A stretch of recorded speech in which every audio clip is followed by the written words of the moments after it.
Namo tassa bhagavato arahato samma sambuddhassa.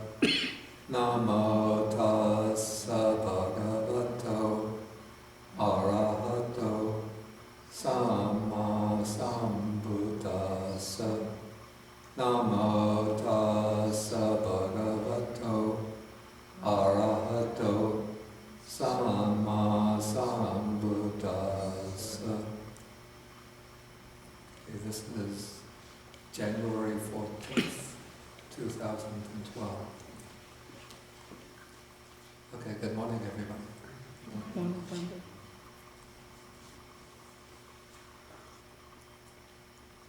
Okay, so we've been studying Sutta number 64 in the Majjhima Nikaya. This is the larger, greater discourse to Malunkyaputta. And last time we took the first part of this sutta, which is concerned with the 5 lower fetters.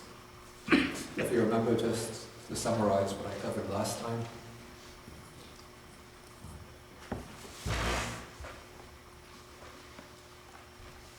Buddhism speaks about 3 layers, or 3 realms of existence. The Buddhist picture of Buddhist cosmology, I have already.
While Bante is writing on the board, may I have the show of hand? How many of you are going to stay for lunch?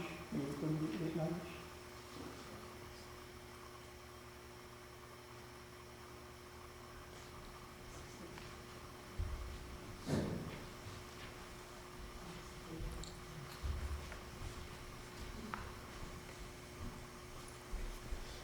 Okay, so we have these 3 realms of existence. The lowest realm is called sometimes the desire realm, or the realm of sensuality. And the human realm is, or human existence is within this realm. The hells, the animals, the tormented spirits, and even the desire realm, heavens, are within the desire realm. Then above the desire realm is the realm of subtle matter, or called the form realm. This is the realm where beings have eliminated sensual desire, but they still have, it's the realm in which the coarser forms of sensuality are not present, but they're still material form. And the beings in this realm spend most of their time absorbed in deep stages of meditation. And then above the form realm is the formless realm, in which matter has completely fallen away. There's just mind or consciousness, but it's still the realm of living beings, of sentient beings, beings without bodies, but still with mind and consciousness. This is also a realm corresponding to very deep and subtle states of samadhi, of meditative absorption. Then what keeps, and these three realms together constitute samsara, the round of birth and death, the spheres of repeated becoming. Now what keeps us bound within samsara are certain factors, mental factors that the Buddhist texts call fetters, in Pali, sangyojana.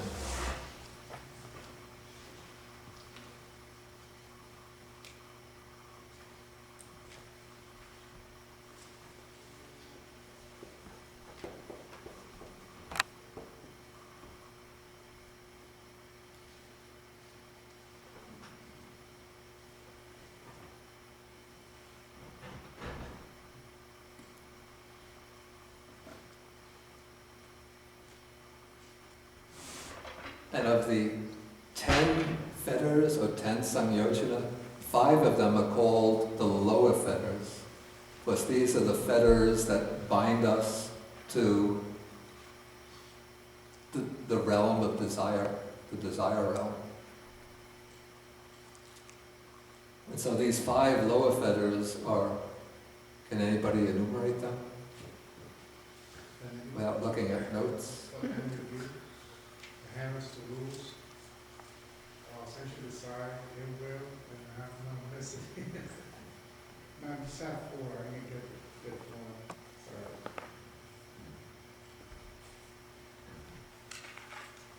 Doubt? Yeah. That was what he missed. Okay. So the 5 lower fetters are identity view, which is a view of self, doubt, the wrong grasp of rules and observances, taking them to be the sufficient means to liberation, sensual desire or sensual craving, and ill will or anger. So as long as those 5 fetters remain intact, then we are capable of taking rebirth again and again within the desire realm. And now beyond the 5 lower fetters, there are also 5 subtle or higher fetters. But those fetters also occur within the desire realm. Don't think that they don't occur here. But it's possible to eliminate the 5 lower fetters, yet still retain the 5 higher fetters. The 5 higher fetters are, you say, attachment to form, which would mean basically that is either the attachment to the jhanic experiences, the experience of jhanic samadhi, and also the desire to be reborn within the form realm. Then there's the second is attachment to the formless. This will be a subtle attachment to the formless meditations, and also the craving to be reborn in the formless realms of existence. Then there is conceit, which could be a very subtle conceit, even just the idea that I am something or somebody.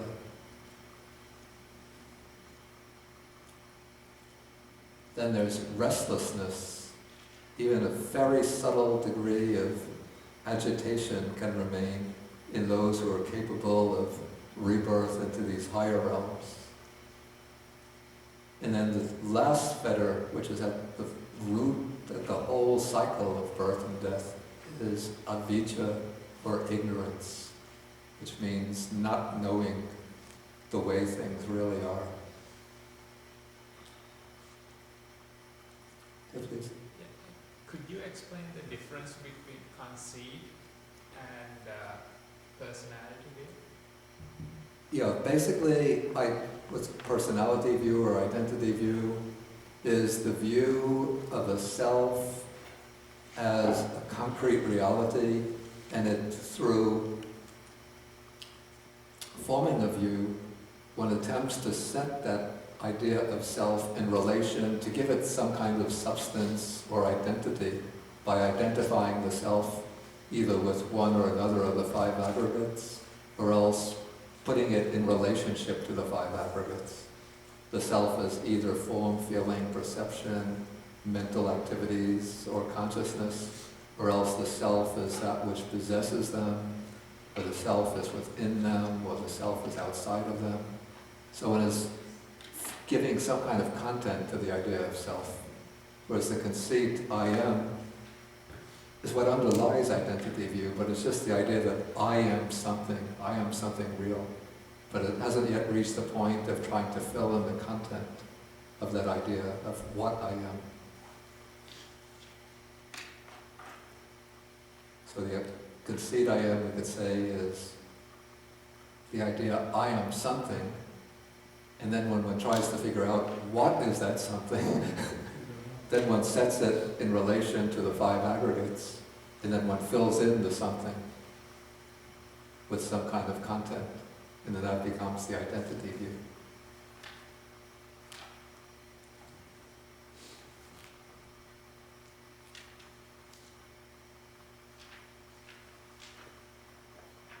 Yeah. If the thinking of I am just aggregate of five aggregates and is impermanent, subject to suffering, is that a conceit?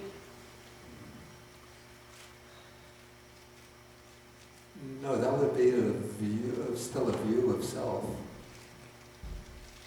I think that would be probably like a materialist view of self, or at least the view that I am. Well, actually, there are many ways you could formulate that kind of identity view. If one takes the view to be I am the five aggregates, but at death the five aggregates come to an end completely and there's no continuity beyond death, then it's a materialist identity view. If one holds that I am the five aggregates, but maybe the consciousness aggregate survives death and goes on as the self-same entity, then it becomes an eternalist view. Anyway, that's a big topic. We could take some other time. Okay, so now, and we also have to remember the main point which the Buddha made in the first part of the sutta, the important point, is that the fetters don't exist only when they become active in the mind. But the Buddha says that the fetter also includes the underlying tendency to that fetter. So even though a particular mental state that we call the fetter isn't active on a particular occasion, but as long as there is that possibility, the potential for that afflictive mental state to arise, then one says that the fetter is still present in the person. So the Buddha used the example of a little baby lying on its back, who doesn't even have any idea of personal identity. Yet you can't say that he's free from identity view. He doesn't even have exposure to teachings, yet he still has doubt, and so on. Okay, now we'll come to the new part of the sutta, the second part, which begins at the top of page 539.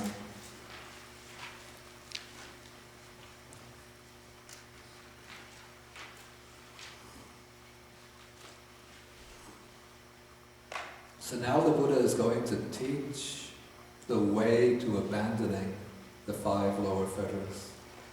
And so he says, there is a path, Ananda, there is a way to the abandoning of the five lower fetters. That anyone, without relying on that path or that way, should know or see or abandon the five lower fetters. This is not possible. And then he uses a simile. He says, just as when there is a great tree standing possessed of heartwood, it's not possible that anyone could cut out its heartwood without cutting through its bark and sapwood. So too there is this path. Then comes the converse. There is a path, Ananda, a way to the abandoning of the five lower fetters, that someone, by relying on that path or way, shall know and see and abandon the five lower fetters. This is possible. Again, the simile, just as when there is a great tree standing possessed of heartwood, it is possible that someone shall cut out its heartwood by cutting through its bark and sapwood. So too there is a path, and so on, to the abandoning of the 5 lower fetters. Okay, so this is pretty much laying down that what the Buddha is going to present is the essential and necessary path for eradicating the 5 lower fetters. Okay, then he gives another simile to show the quality, the kind of intention or quality that is needed to eradicate the 5 lower fetters. He says, suppose the river Ganges were full of water right up to the brim so that crows could drink from it. And then a feeble man came along thinking, by swimming across the stream with my arms, I shall get safely across to the further shore of this river. Yet he would not be able to get safely across. Okay, so too, when the Dhamma is being taught to someone for the cessation of personality. I'm not so sure that I like this rendering anymore, because we always think that we have some personality, and we think to eliminate personality you just become a very dull, boring, uninteresting person. But it really means for the cessation of this continuous process of arising and passing of the 5 aggregates that constitutes our identity within samsara, or you might say for the cessation of samsaric existence. In other words, for the attainment of nibbana, or liberation. If his mind does not enter into it, enter into it with interest, and acquire confidence or trust in it, steadiness and resolution, then he can be regarded as like the feeble man.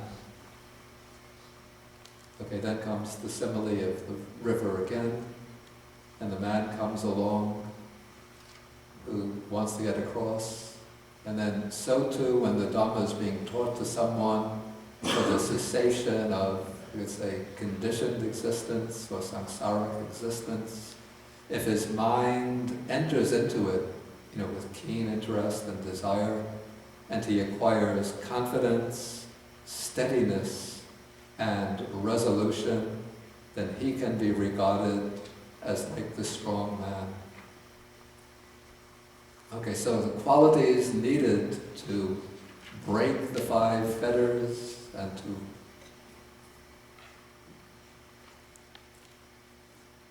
the qualities needed to break the 5 fetters is having a keen interest in or keen desire for the cessation of individual identity, personal identity, or samsaric becoming, and then having confidence or trust, that is clarity about it, then being steady, that is being persistent, making a strong effort, and resolution, having strong determination to reach the goal. And so the fitting simile for a person with these qualities is the strong man who is ready to cross the wide river Ganges just with the strength of his own arms.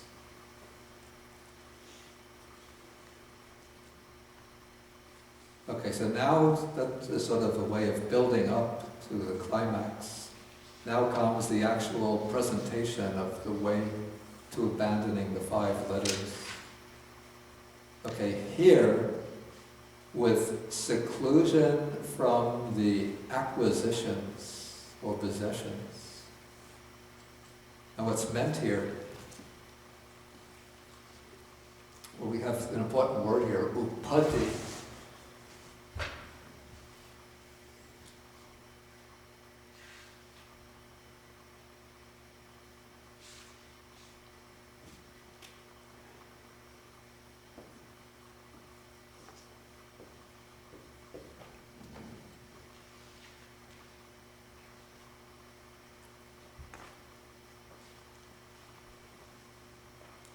It's a word that's it's translated as acquisitions, but any kind of translation into English, I think, can't really capture the full flavor of the original word. The prefix upa usually suggests towards oneself, and di is from the verb dadati, which means to put down or to place. So that which one takes and places near oneself.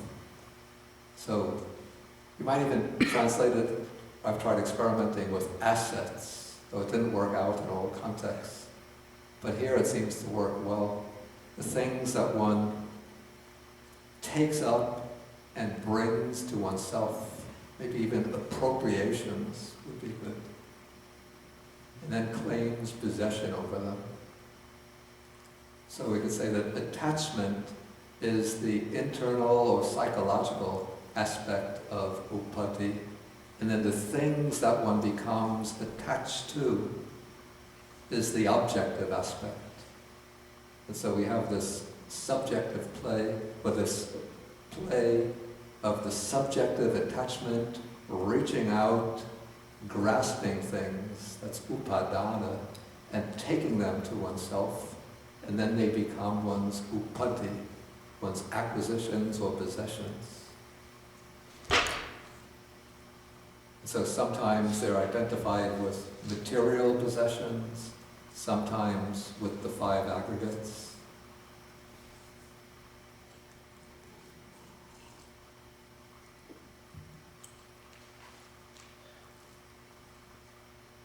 And so this seems to be saying that to reach the abandoning of the five lower fetters, one has to begin with some degree of renunciation.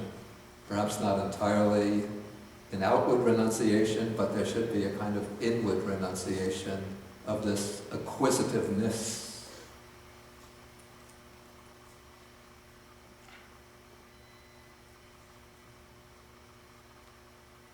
Okay, then comes with the abandoning of unwholesome states, with the complete tranquilization of bodily inertia.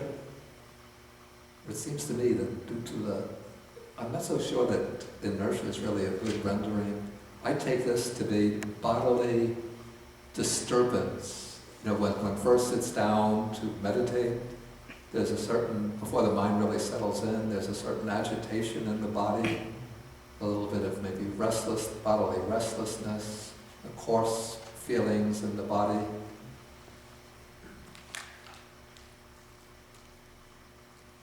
And then as one continues with the practice, this sort of settles down, the body settles down, becomes still, becomes fixed. So that is the tranquilization of bodily inertia. Okay, so all of this is building up to the first jhana. And now comes the usual formula for the first jhana. Quite secluded from sensual pleasures, secluded from unwholesome states, mental states. The bhikkhu enters and abides in the first jhana, which is accompanied by applied and sustained thought with rapture and pleasure born of seclusion. Okay, the jhanas, we've gone through them several times before, but just to review, the jhanas are states of deep samadhi, deep concentration, in which the mind becomes collected immovably or unshakably upon a single object. And to promote the attainment of the jhana, there are 5 mental factors which become prominent. 4 of them are mentioned here. One is applied thought. This is vitakka, the mental factor of applying the mind to the object. The other is, the second is vichara, translated as sustained thought, and that is the mental factor which keeps the mind, we say, moving on the object, or which keeps the mind focused on the object. I now translate it as examination, but it's examining the object not for the purpose of insight, but just sort of to keep the mind fixated on the object. Okay, then as one continues, even like when we're doing our regular meditation, when we're breathing in, being aware of breathing in, it's vitakka, applied thought that applies the mind to the breath as it's coming in and going out. And it's vichara, which is examining the breath coming in and going out. And so we have vitakka, vichara, applied thought and sustained thought working together. And as through the work of applied and sustained thought, one is able to keep the mind more consistently on the object as the stream of thoughts begins to settle down, as the different obstructive mental states clear away, then there arises rapture, or kind of joyous exhilaration, which can increase in intensity to even to the stage of bliss or rapture. And then there comes a very subtle, beautiful feeling of pleasure, inner pleasant sensation. And this is described here as rapture and pleasure born of seclusion. That is, the mind has become secluded or detached from sensual pleasures and from unwholesome mental states. And so it enters and it dwells in the first jhana. So the meditator described here achieves the first jhana, then he has to go on to exercise mastery over the jhana. So before going on to the next stage of practice, he has to enter the jhana time and time again, becoming familiar with it, being able to enter it quite quickly on the spot, being able to remain in it for longer periods of time, being able to emerge from it quite naturally and quickly without disorientation. Okay, once he achieves that mastery over the jhana, and now we're coming in, I have to say as a kind of preamble, that we're coming into quite high stages of practice. So if you try to correlate this with your own experience and think, have I reached this level yet? Have I reached that level yet? No, I haven't. Don't think, oh, I'm a failure. I'm having no chance of success. Because this is a gradual, step-by-step path. And now the Buddha is describing here the practice that's being undertaken by one who has really built up very strong spiritual faculties and is ready for the final breakthrough. So maybe this is like giving us, even if we haven't been to India or China, you could look at a map of India or China and you could plan maybe your next vacation to one of those countries.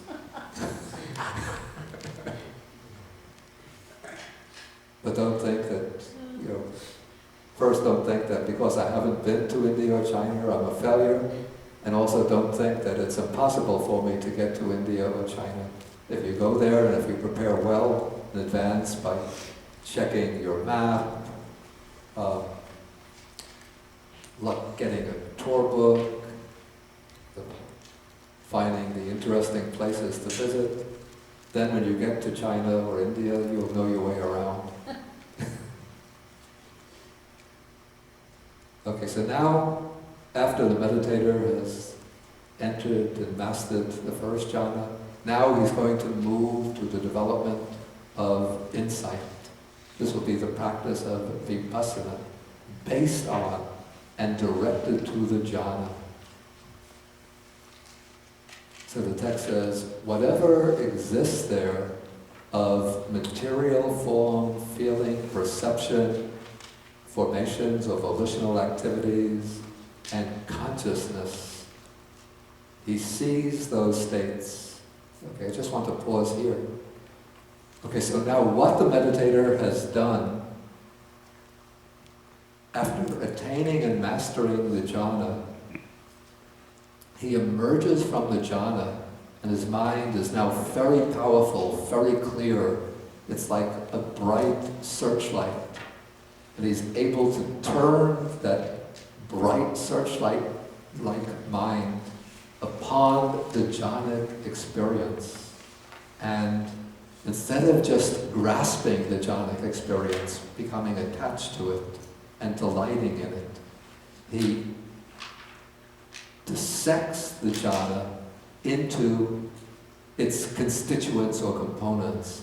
He sees the jhana as, we could say, a constellation or an aggregation made up of these 5 aggregates.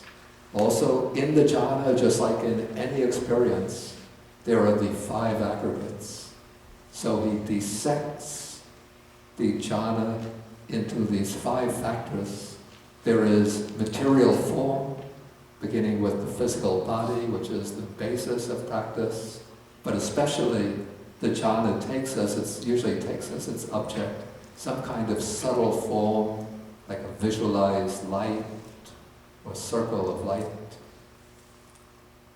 Then there is the feeling, which in the first jhana is this feeling of pleasure. There is the perception of the object of the jhana.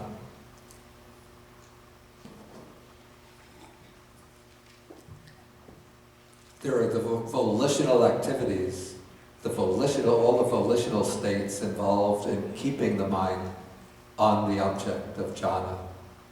And then there is the consciousness, the awareness of the object.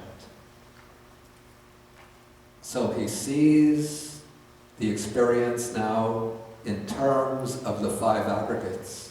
He brings the 5 aggregates into focus as the basic constituents of the jhanic experience. It's a little bit like if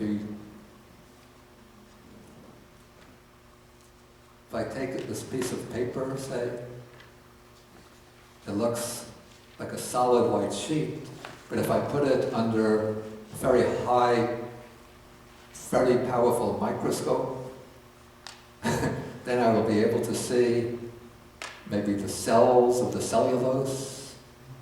Or maybe it's like, let's take an easier example, taking a leaf. A leaf looks like a solid green object, but if you put it under a very powerful microscope and look through it, then you see that the leaf is made up of many, many cells, and each cell has a number of constituents, the cell wall, the cytoplasm, the living matter, the nucleus of the cell, various, anybody know biology better than me? Other parts of the cell. Okay, so he's using this high-power microscope of the jhanic mind, the mind which has been trained through the jhana, to examine the experience of jhana sort of reflectively, and sees it as constituted by the 5 aggregates. And now he's going to examine those 5 aggregates in terms of the 3 characteristics, which are now expanded into a list of, I think there's 11 items here.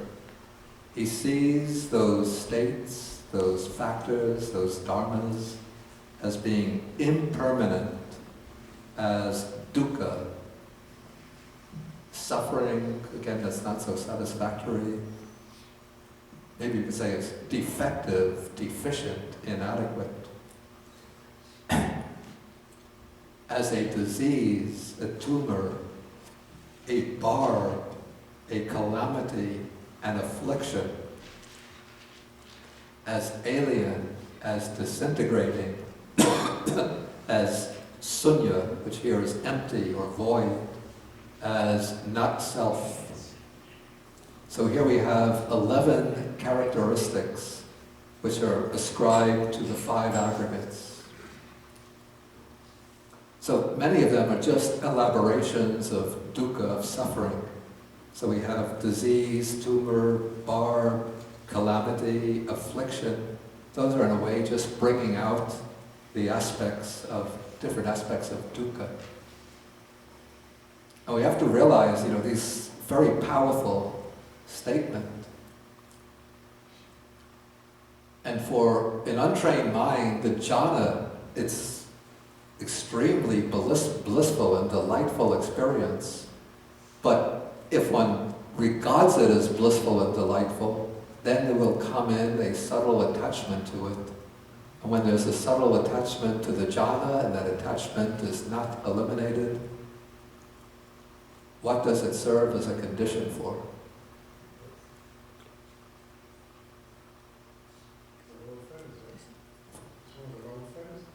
I have to speak more loudly.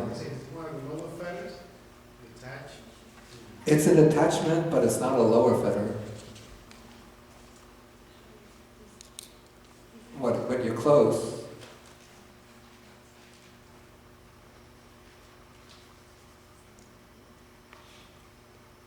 what does it become?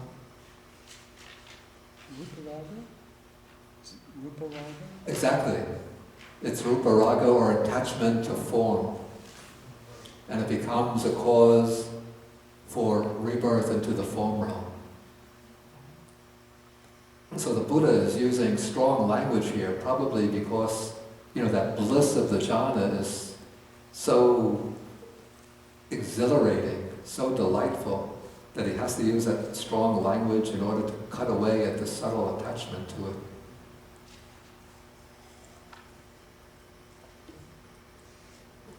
And then the words used here, alien or parato, means as other than oneself, as void, as not self. Those are different aspects of anatta, of non-self. And disintegrating is another aspect of which of the three main characteristics? Impermanence. Exactly, impermanence. So we have here these 11 characteristics, it's just the expansion of the three characteristics. Okay, so this contemplation of the five aggregates in terms of these 11 features serves to induce a kind of inner turning away from the five aggregates, or from this jhanic experience. And so as the meditator's insight into the aggregates deepens, then he turns away from them and he directs his mind towards what is called the amata dhatu, very beautiful expression, which is the deathless element.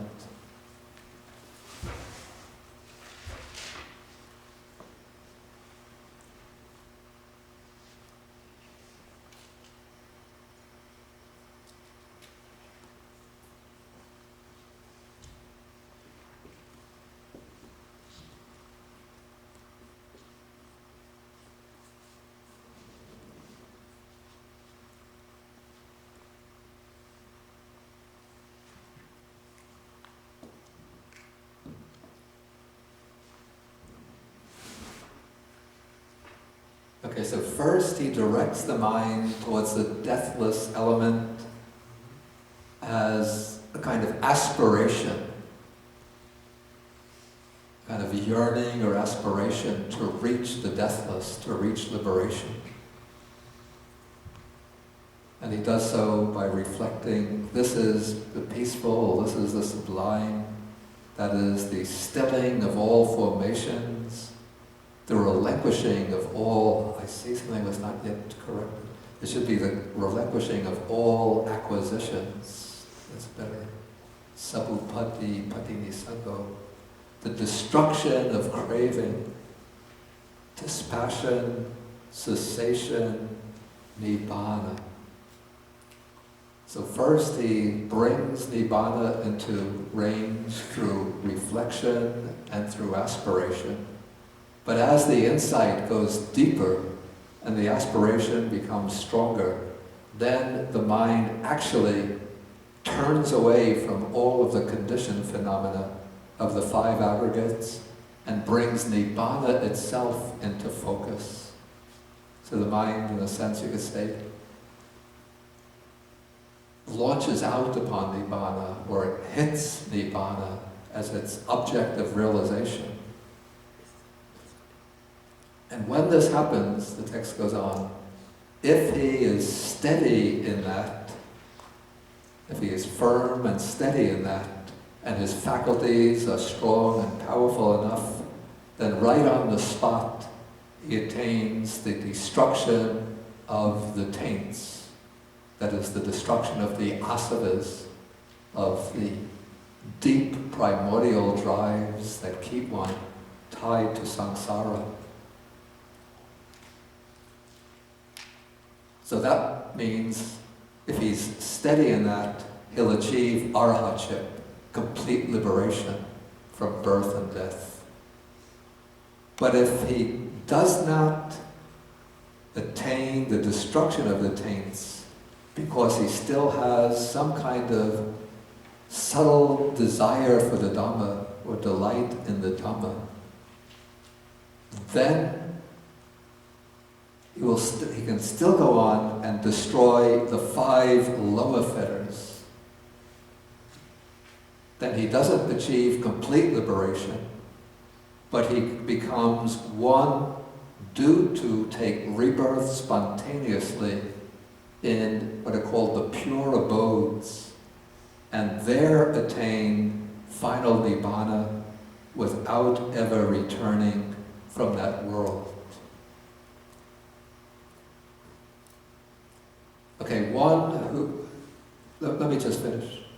Okay, so one who eradicates just the 5 lower fetters, but still has the 5 higher fetters, is, we use the Pali word, anagami, which means a non-returner.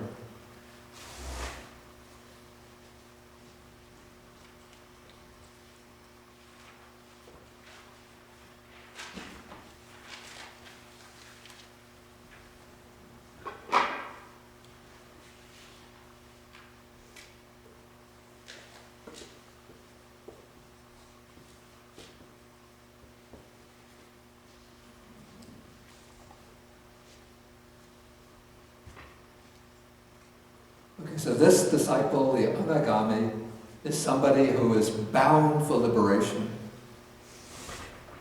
He'll never come back to the sensuous realm of existence, but he'll take rebirth, usually in the pure abodes, which are in the realm of form, of subtle form. And then, within that realm of form, he'll reach final nirvana, final liberation.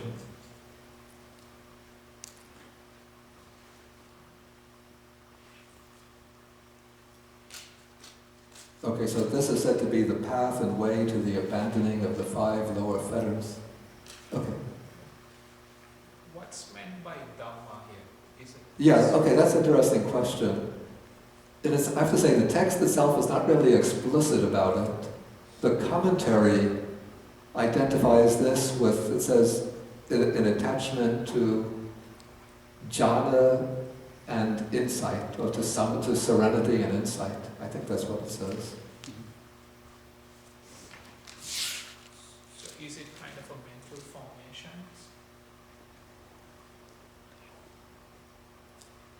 Well, first let me just check the note here.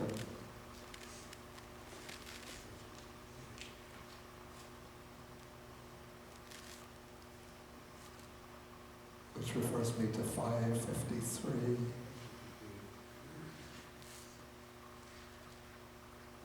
Yeah, the commentary says, these 2 terms signify desire and attachment with respect to serenity and insight. If one is able to discard all desire and attachment concerning serenity and insight, one becomes an arahant. If one cannot discard them, one becomes a non-returner and is reborn in the pure abodes. That's the way the commentary explains it.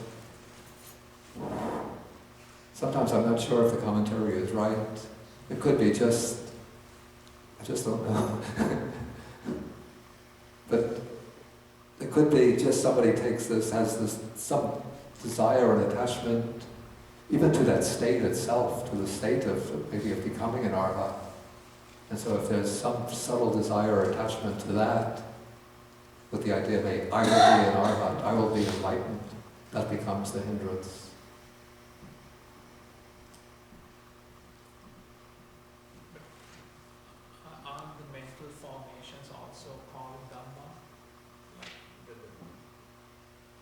things that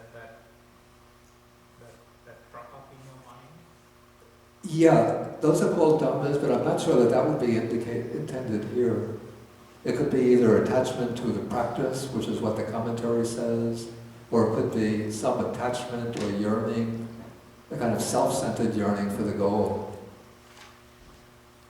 There's no explanation of this word, to my knowledge, within the sutta itself.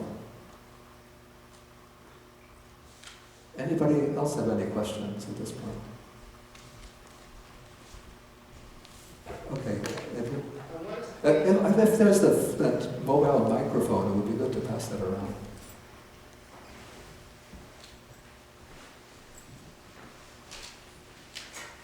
Yeah, please. What stage would anyone would start insight meditation, or say first jhana? Say, because I know I have. Yeah, I think I'm going to need some. Is it not working? There's a smaller one. A smaller one. There was one over here, no?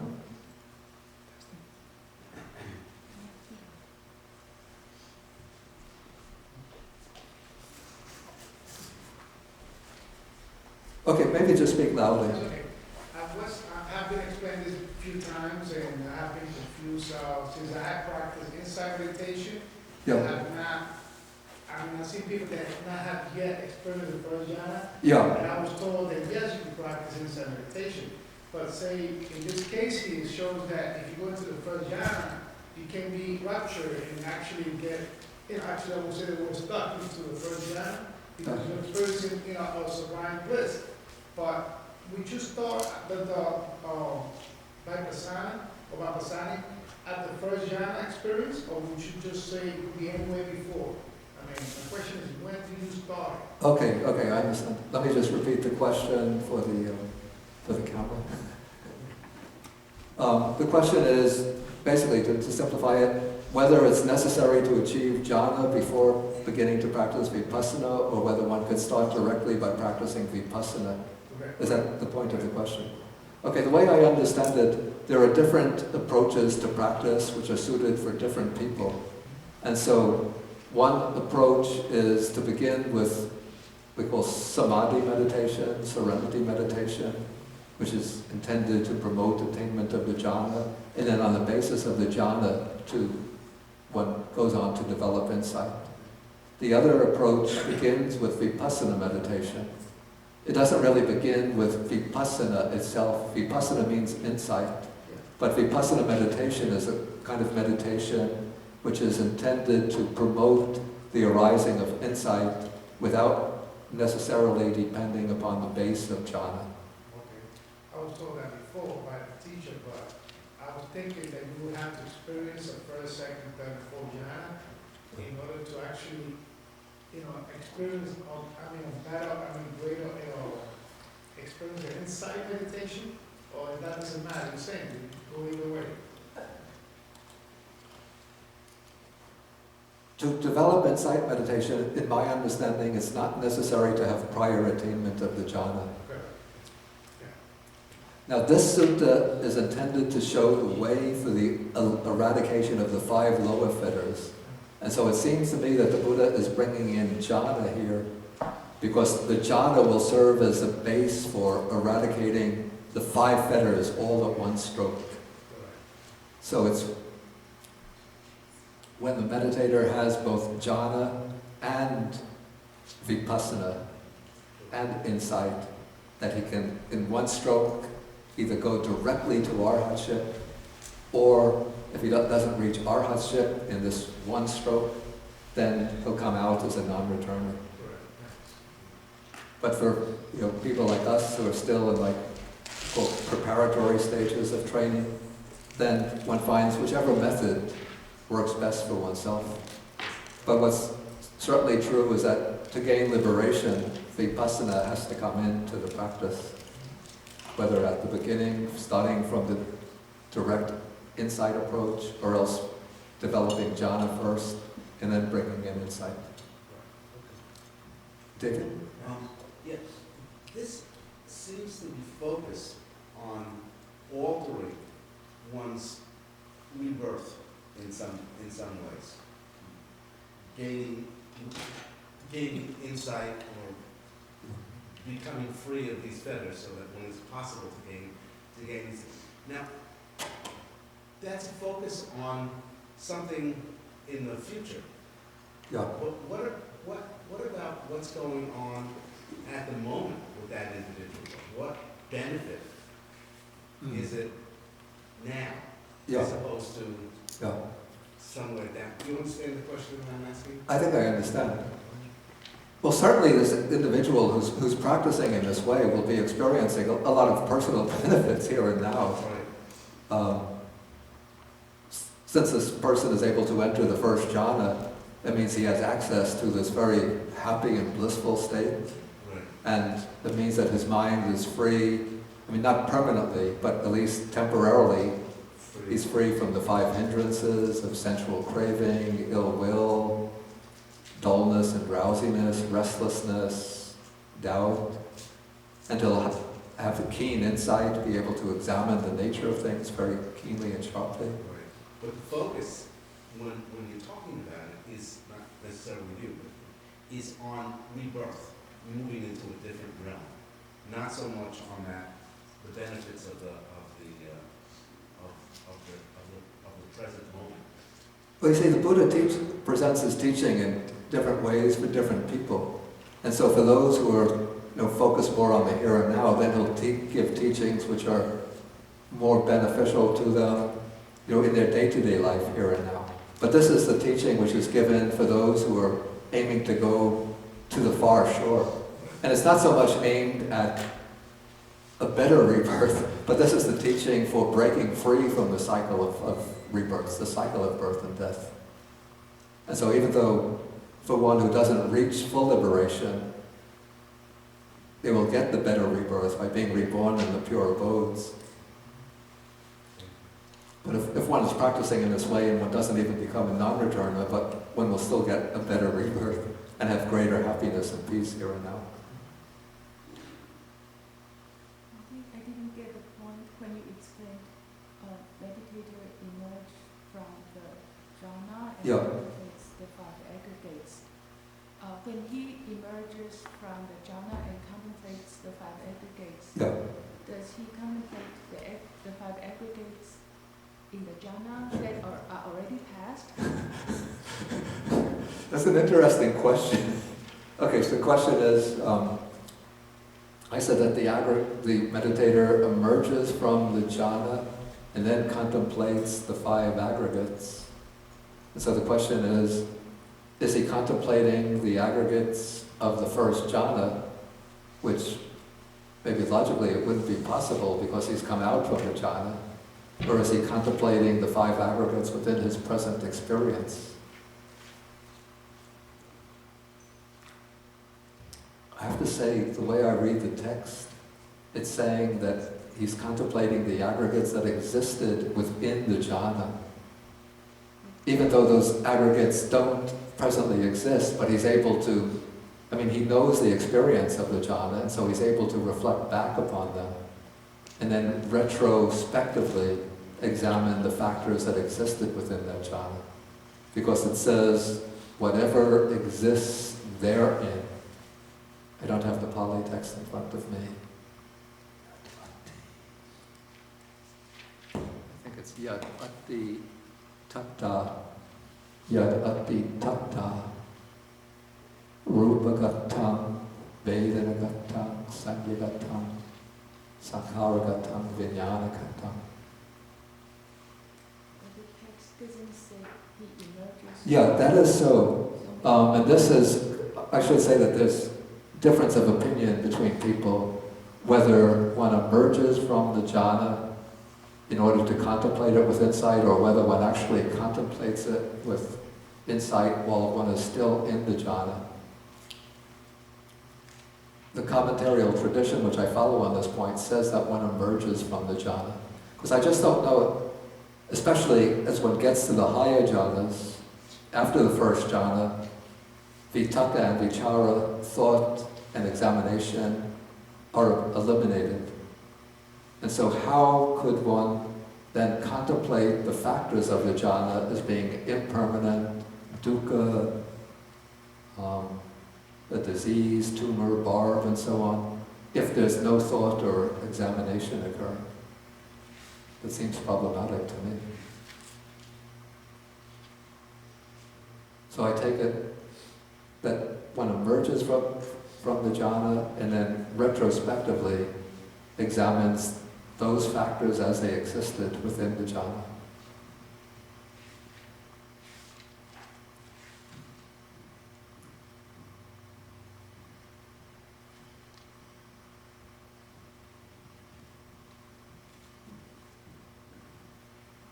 Okay, was there any other question?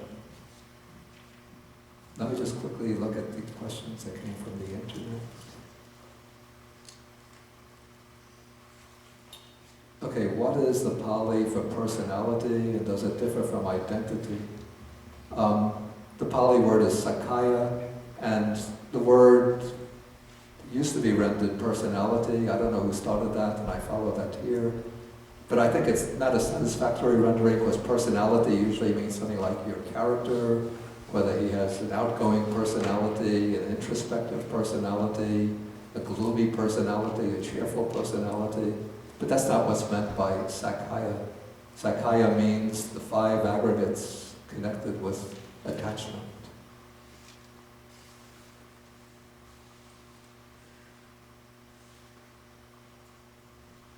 What is the relation between the 10 fetters and dependent origination? Too complex, we don't have enough time. Why do you think I didn't mention the 5th jhana factor, which is samadhi, or one-pointedness of mind, concentration. He asked, why is that omitted here? I think it's implied by the word jhana.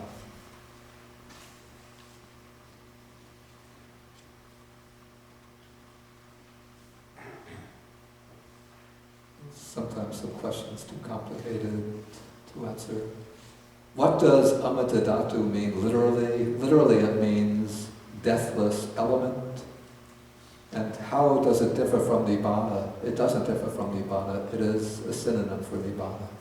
That's why it says he fixes his mind on, where he directs his mind towards the deathless element, and the way he considers the deathless element is under different synonyms for nibbana. The stilling of all conditioned things or formations, the relinquishing of all attachments, the destruction of craving, dispassion, cessation, nibbana. Okay. Any more questions? I don't want to go over. Will you mind repeat higher ladder? Because I do not have time to put it. You have to speak more loudly. Is it could you? Do you mind repeat 5 higher factors? The 5, what are the 5 higher fetters? I do not have time to put it. Okay. The desire for the form realm, desire for the formless realm, conceit, this is the subtle conceit, I am, restlessness, and ignorance.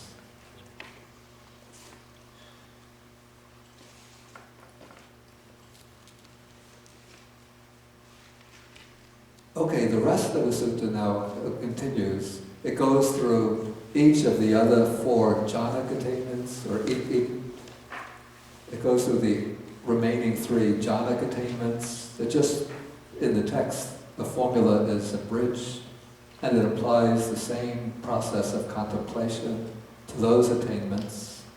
Then it comes to the actually it's the lower 3 formless meditations. First comes the base of infinite space. And now notice here the contemplation. Whatever exists therein of feeling, perception, formations, and consciousness, you see those states as impermanent, as not self. So what is missing here? Form. Exactly.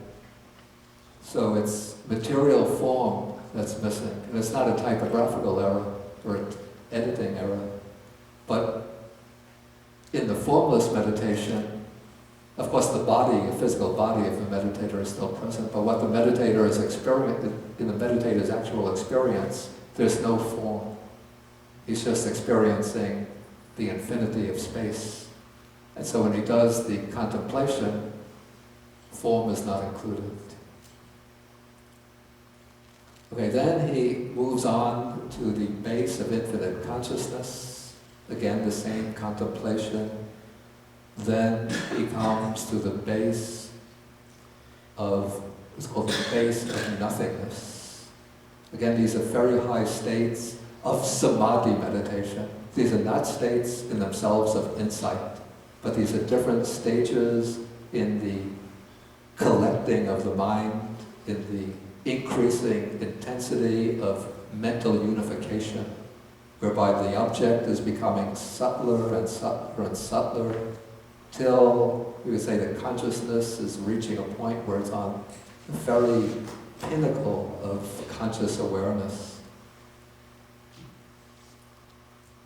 And so, having attained and mastered the base of nothingness, again he applies the same process of contemplation.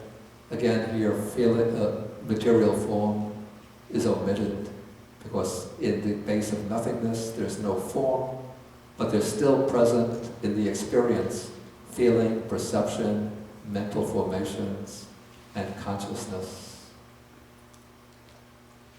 And then the rest of the paragraph just repeats the same process of contemplation. And so then the Buddha concludes, this is the path, the way to the abandoning of the 5 lower fetters. And then remember he's speaking to Ananda. So 16, paragraph 16, Venerable Ananda asks a question. He says, Bhante, if this is the path and way to the abandoning of the 5 lower fetters, then how is it that some monks here are said to gain deliverance of mind, and some are said to gain deliverance by wisdom? And then the Buddha says, the difference, Ananda, is in their faculties, their spiritual faculties. And so the text uses 2 words here, which are usually, it's a little puzzling to me, usually these 2 are joined in the description of arhatship. Arhatship is called jointly the deliverance or liberation of mind and deliverance or liberation by wisdom.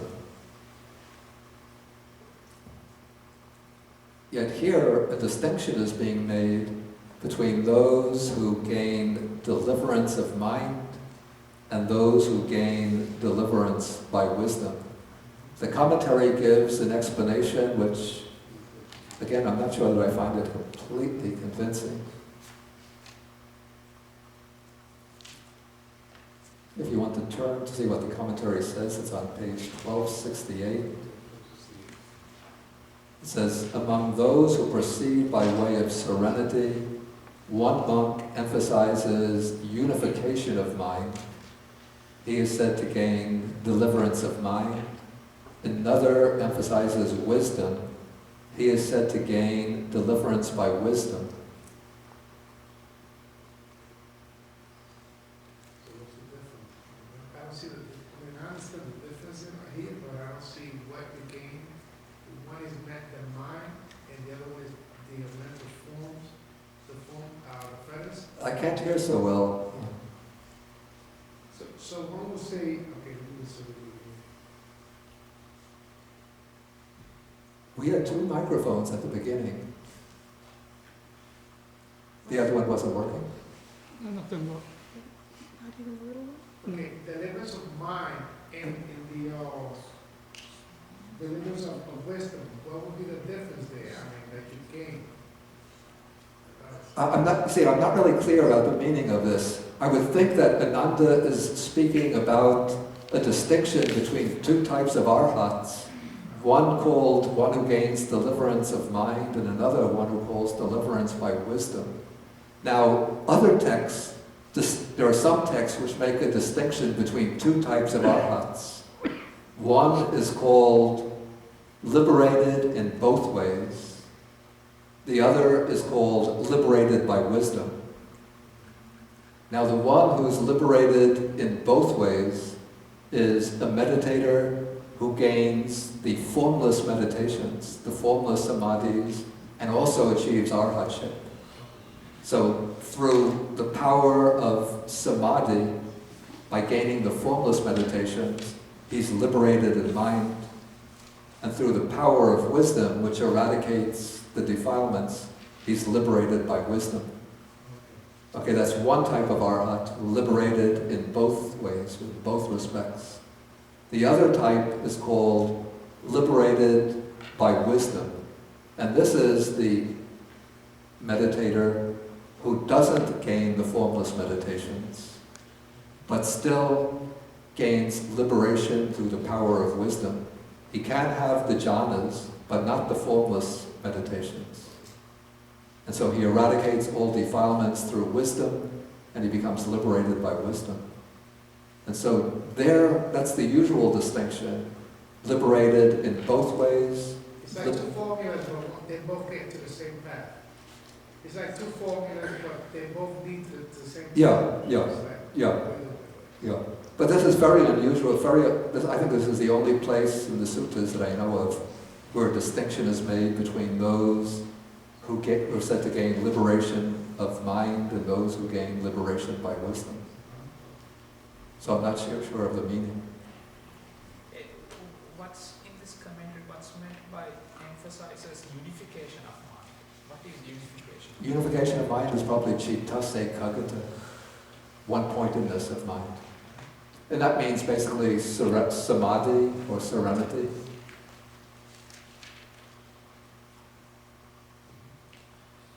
Maybe that's actually the meaning of, maybe if the commentary is right here. So one who puts more emphasis on gaining samadhi, concentration, will be the one liberated in mind, and the one who places more emphasis on wisdom will be one who gains liberation by wisdom. That makes sense, yeah. Please. The disciple who attain arhatship by wisdom, By emphasizing wisdom, Yep. can we again superpower? Can we what? Can they gain superpower? Like the eye? Superpower. Supernatural power. Yeah. What is the question? She meant can they gain supernatural power Those who who liberated by wisdom? by wisdom. I think, yeah, they can. Because the basis for developing the superpowers, like the United States, China, or Russia, the basis for gaining the superpowers is said to be the fourth jhana. And so somebody who gains the fourth jhana, but not the formless meditations, is still liberated by wisdom. But a person with the fourth jhana can gain the superpowers. And I think even without the fourth jhana, some people even by gaining lower jhanas, or some people even without jhana at all can gain some of the superpowers. But to gain real mastery over them, I think it requires the fourth jhana.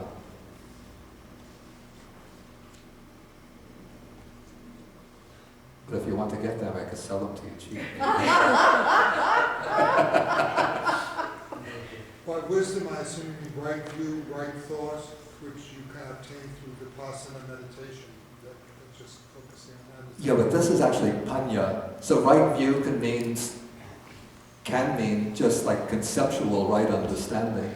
But this is the wisdom involved in this liberation by wisdom is actual, penetrative insight. Or maybe we could say realization.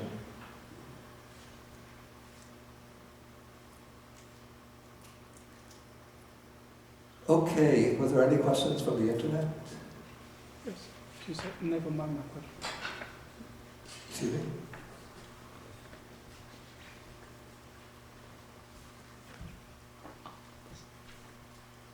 this is a little technical question. Do the steps to liberation in MN 64 apply to both types of followers, the Dhamma follower and the faith follower? I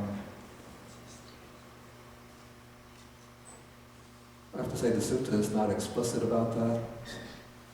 Yeah, I would say so, yeah. I don't want to go into the explanation, these are the technical issues. Okay, I think we will end here.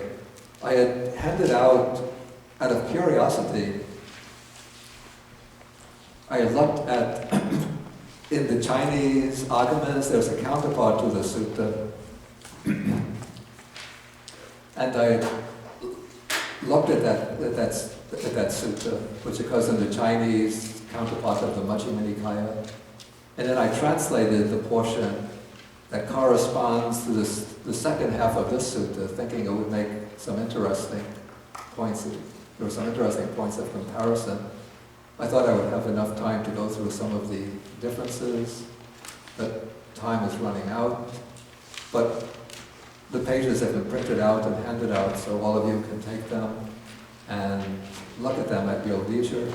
But I just wanted to point out where I found some interesting differences, just very briefly. On the bottom of the first page, we have the simile of using the raft to cross the river. This we don't find in the Pali version of this sutta, but we find it in Majjhima Nikaya, Sutta number 22, paragraph 13, which is on page 228 of this book. Then on page 2,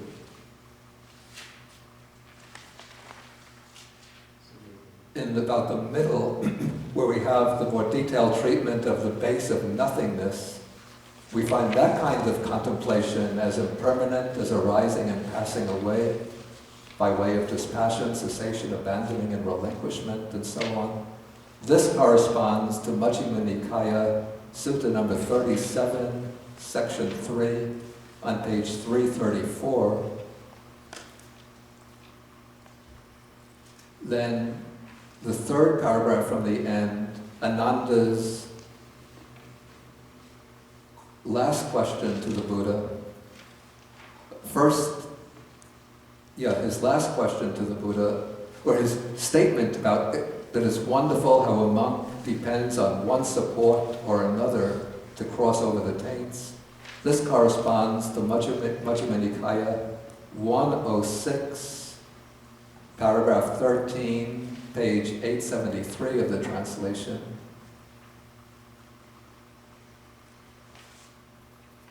And then his last question, why is it that not all monks quickly reach the unsurpassed, ultimate extinction of the taints? This seems to correspond to Sutta 106, section 10, page 872.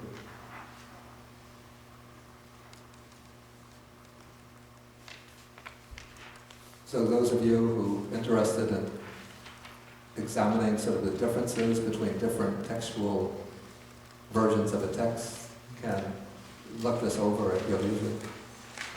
Okay, we'll end now with the sharing of the merits. So we share the merits with the Vedas, the fear spirits, the dragon spirits, asking them to rejoice in the merits and protect the Dharma, protect the world, protect ourselves and others. Akasata chabumata deva naga mahidika punyantang animoditva chiram rakantu sasanam. Akasata chabumata deva naga mahidika punyantang animoditva chiram rakantu desanam. Akasata chabumata deva naga mahidika punyantang anumoditva chiram rakantu mam param. Etavata hehi sampadam punya sampadam sabbe devanumodantu sabba sampati siddhya sabbe bhudanumodantu Sabba sampati siddhya sabbe sadanumodantu. Sabba sampati siddhya bhavagupadaya vichetato. Etantare satakaya upapanna. Rupi arupi cha sanya sanino. Dukha pamuchantu. Pusantu nibuting.